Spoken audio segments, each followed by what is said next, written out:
Most of the abandoned cars I find are from the 1980s. Finding one from the 60s is becoming increasingly uncommon, and finding one from the 30s is downright rare. This is a 1932 Renault Monaquatre, which has been sitting in a carport in the Alps for about half of its life. I would say this is about 60% complete. The hood is obviously missing.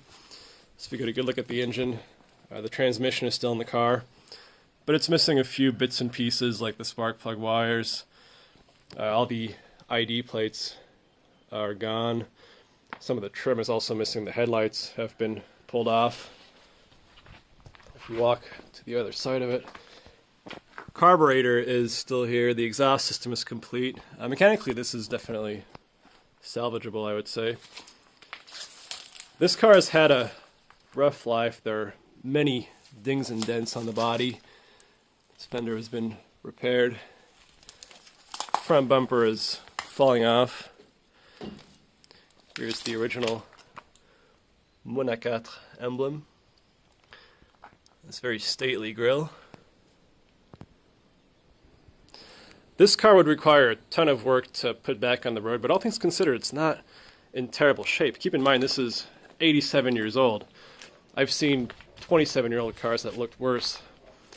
The hardest part, I think, would be figuring out how to make the wood paneling, for instance, that make up the frame for the doors. Someone used chicken wire and tarp to fill in the sunroof, so that would need to be redone properly.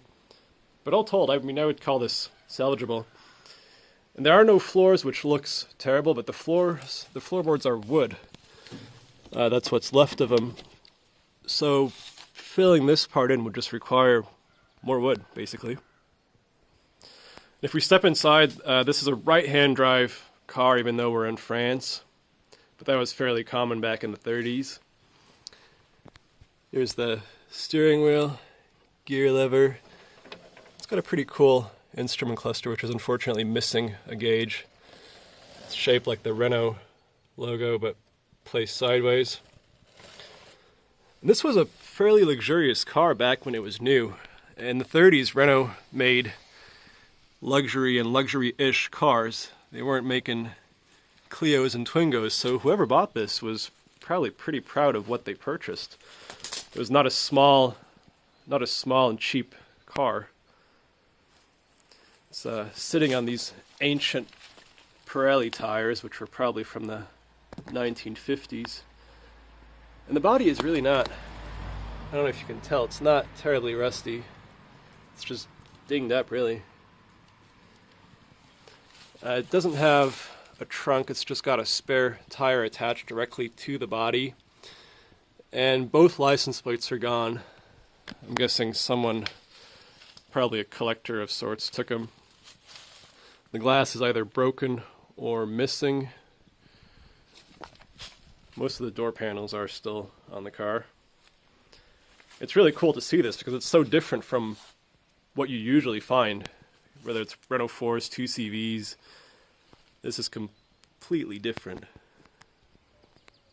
The battery is still in the car. This is the handbrake, gear selector, which is, the clutch still feels good, interestingly. There are pieces of newspaper in this car, which there's no date on them, but just the font and what the paper looks like tells you this is fairly old. It says something about taxes and alcohol. Here's another look at the instrument cluster.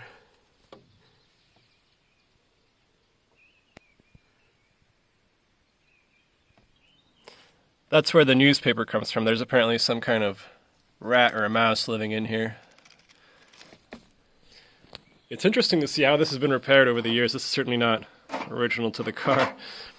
I do wonder what the story behind this car is. I mean, we're in a very small town where I'm guessing cars were not common. And if you were the guy driving a 1930s Renault, you were doing pretty well for yourself. So this has to have an interesting story, which I'll certainly try to find out.